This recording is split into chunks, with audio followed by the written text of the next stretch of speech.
The farmers have been bringing us their harvest for 45 years. Then the farm co-op brought me something different. News that soybeans like ours could be used to make a cooking oil, fry up snack chips without adding any fat or calories. Hey, at Crisco, they figured without all the fat of regular chips, this Olean could help lots of people eat a little healthier. Well, all I say is doing good starts right in your own backyard. New fat-free Olean, a good place to start.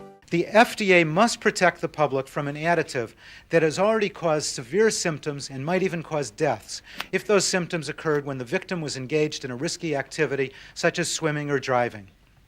It's only a matter of time before products containing Olestra cause deaths. The only thing that should die is Olestra itself. Product Olestra or Olean was marketed to the public as a healthy, fat-free, low-calorie substitute. They released panels claiming that Olestra had no negative side effects, not even disrupting the absorption of nutrients. This product had passed FDA inspection and in the government's eyes was considered healthy.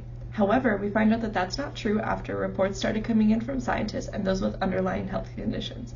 Here's a letter to the FDA regarding nutrient absorption, which was followed by many, many, many more complaints. The part of this letter that I like to focus on is the second paragraph, where it reads, "However, it has been brought to my attention by other AIDS patients that the Olean ingredient in chips prevents absorption of the many and varied medications which we are required to take every day. Naturally, I do not want to jeopardize my now nearly normal health condition. It is imperative that I know if Olean is preventing the absorption of my medications and to what degree it does so. The label on the potato chips gives me no such information. Can you help AIDS patients with this quest for information? Sincerely, Morris Fogg." In the evening, came home and decided that I would have some of those chips as a snack. This pain was so sharp and of such a magnitude that I would say it was almost like the beginning of a labor. The very onset of labor feels very much like that, a very sharp gas-type pain. And that's what I was having, and I did have those for hours. For the FDA committee last year, I expressed some very severe reservations about this material. If it wasn't Olestra that they had, but some other unknown agent in their food, we'd call their symptoms food poisoning. And we'd say that they had dysentery, some of them. And that's a pretty serious health effect. In the next few pictures that I found from the NYU Special Archives, there are letters talking about how Olestra decreases the amount of carotenoids in our bodies. That means a bunch of health conditions, especially an increased risk for cancer. The main part of these letters that I'd like to focus on is the decreased level of carotenoids and the adverse health effects that are mentioned with them, and also how Procter & Gamble, the people that made Olestra, purposefully ignored all of these studies and results. As mentioned before, in the government's eyes, this was a completely healthy product. So then this raises the question, how do we regulate food? How can we trust the government to regulate our food? Is it the government's responsibility to regulate our food? Let's explore that.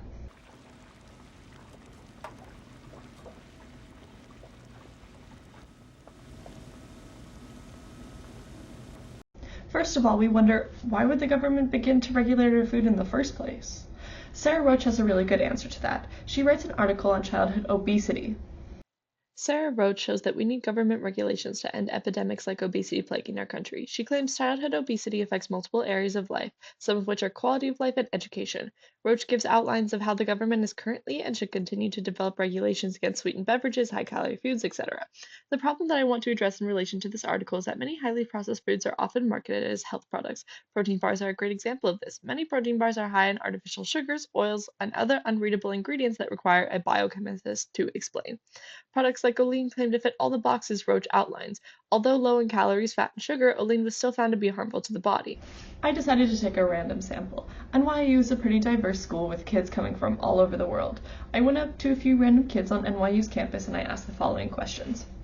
In all honesty, how healthy do you consider your diet to be? Is it the government's responsibility to control the diets of American citizens, or in your mind, what is the government's role in regulating food in our country? Are you concerned, or how concerned are you regarding ultra-processed foods and harmful chemicals slipped into American food? Do you feel adequately informed about nutrition? Do you feel adequately informed about harmful chemicals in food? Do you feel like you have control over what you eat, how you eat, and what is inside the food that you eat?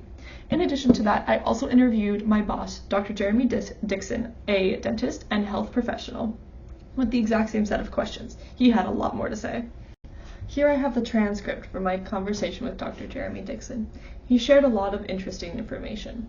He said that, quote, "There's a lot of additives that we put in our food sources here that are banned in Canada, and I think it's terrible," end quote. He also says, quote, "I mean, for example, they use natural food colorings for food like beets and carrots, whereas we use red dye, which has known to cause ADHD in kids. Like, we just use a lot of chemicals. If you look at the ingredients on a typical food that we eat like a snack food, we'll have 30 ingredients, and then in Europe, we'll have 7 or 8 on the same product. You know, we just can't do it," end quote. He says, quote, "The typical American child, 70% of their calories come from ultra-processed foods. It's a disaster. Or I mean, look at how we're spending twice as much on healthcare as any other countries, and we're failing our population. It's an absolute mess," end quote. A side note that's really interesting to mention is he said that a lot of physicians and doctors in our country actually don't have a lot of education around nutrition. He says, quote, "I only do," he's talking about his education around nutrition, so he only has education about nutrition because I've gone down that rabbit hole. But you know, I think most doctors and dentists and people in general aren't really aware of all the stuff they're eating, you know. It's terrible, the stuff that we're putting in our bodies in this country. It's really not good. Yeah, end of quote. Something also interesting that I found was a lot of people agreed in the random surveys that the government should ban super harmful chemicals in food, and at the same time, it's up to the everyday person to decide what's in their diet. Taking a break from the interview, with maps like these, do we still think that it is up to the everyday person to decide what is in their diet, especially if nearly half of Americans will have obesity by 2030? This person made a point. They said that they think it's, quote, "the responsibility of the government to tell us what's good for us and how bad certain foods are," end of quote. That's a really interesting opinion because the government can still protect us by educating us on what's good and what's the worst. Along with that, a lot of people mentioned throughout the interviews that they couldn't really identify what a super unhealthy food was. Yeah, if it was a bag of Cheetos versus lettuce, they kind of understood. But a lot of people didn't know how bad the foods they were eating were or what the chemicals in their foods are, because even if some chemicals are listed, they're in super small font on the back of the nutrition label, which also a lot of people don't know how to read because they haven't been educated to do so. I created a flyer and handed it out to a completely separate group of people at NYU. This showed different chemicals in our food and what people can do on their personal level to stop it. It also included a diagram of a nutrition label that a lot of people were shocked that they didn't know how to read. So then why are chemicals added into food at all? Someone that I interviewed actually talked about this, and I was surprised. They said that chemicals make their food taste better and last longer. And that totally counts. That's why the FDA does add in chemicals to food, as we can see in this infographic.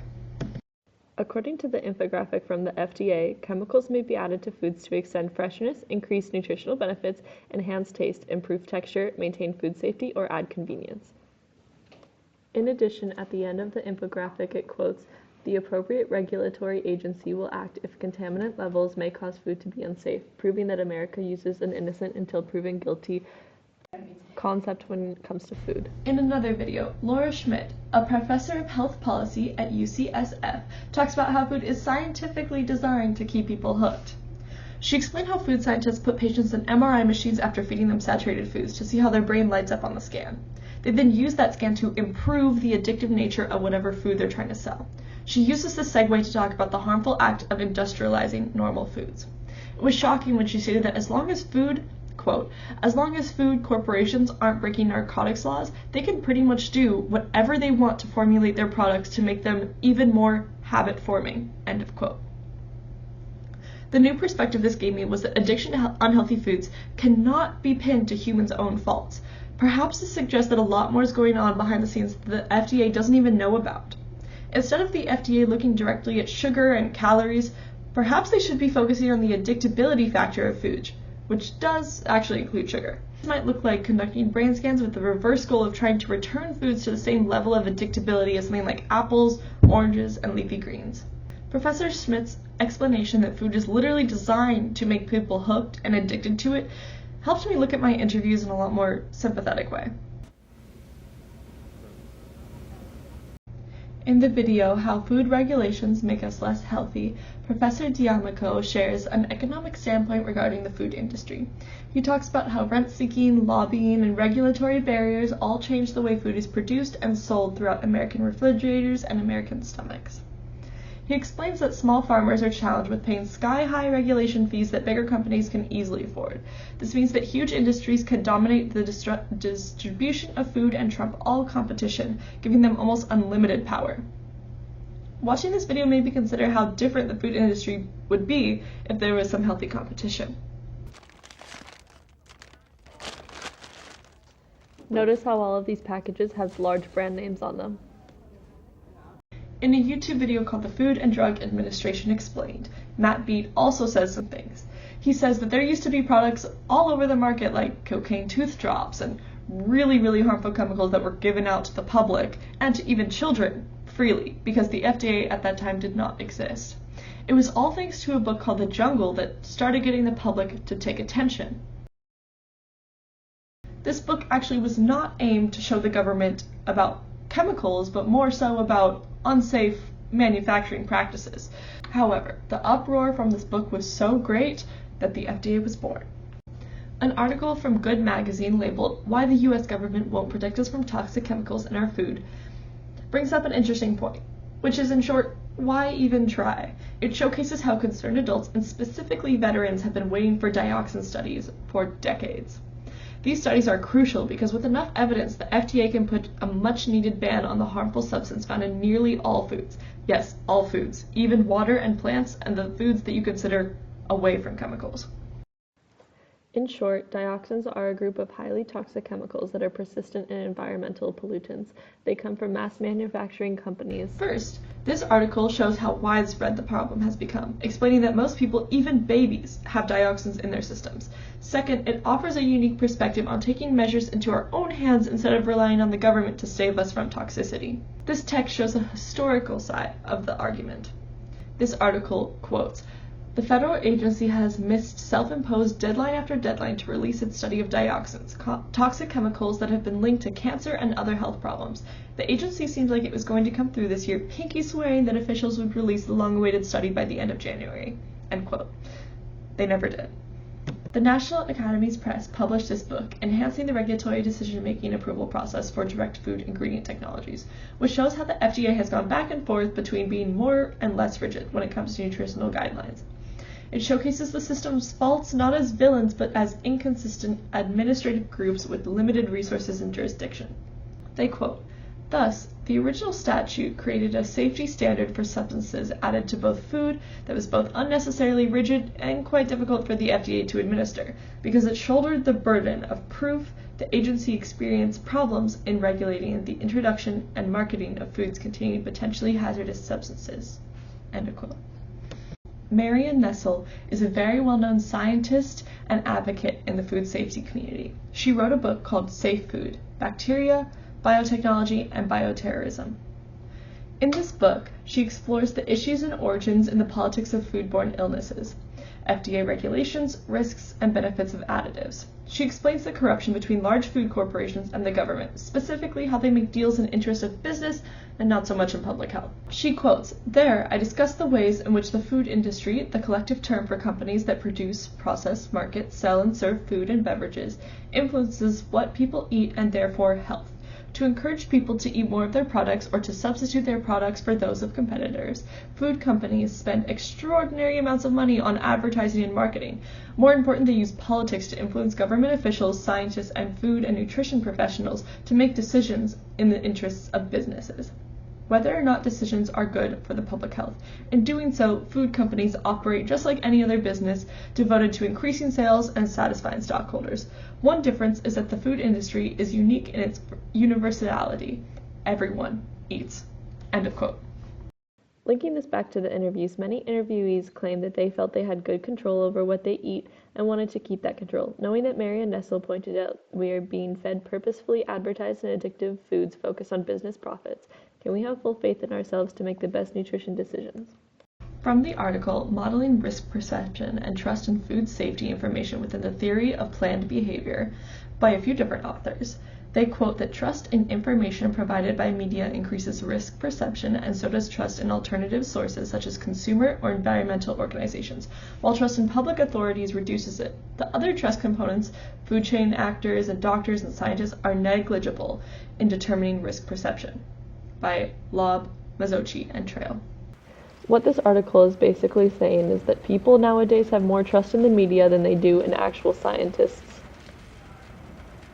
Taking all of the sources and interviews into account, we've gone over why the FDA exists and what good it has done for the people. For example, we no longer have cocaine tooth drops and fentanyl painkillers available to the mass public. However, the American government takes a very innocent until proven guilty approach to food safety, which leads to events like the Olestra crisis. So what is the government's role in regulating food in our country? In an ideal world, they wouldn't be influenced by large corporations and manufacturers, which are the same companies producing dioxins to be released into our environment. We would be able to give chances to more organic, healthy, and less modified foods. People still desire the ability to have choices over their own nutrition, but I propose that we take a more apprehensive approach to chemicals like other countries. Like Dr. Jeremy said, we can try to limit ingredients from 30 to 7, following after Europe and Canada. Although we might lose some taste, aka addictability, and products might not last as long, they'll be infinitely healthier for American citizens. May we all advocate as a community for more regulations against harmful chemicals in our food.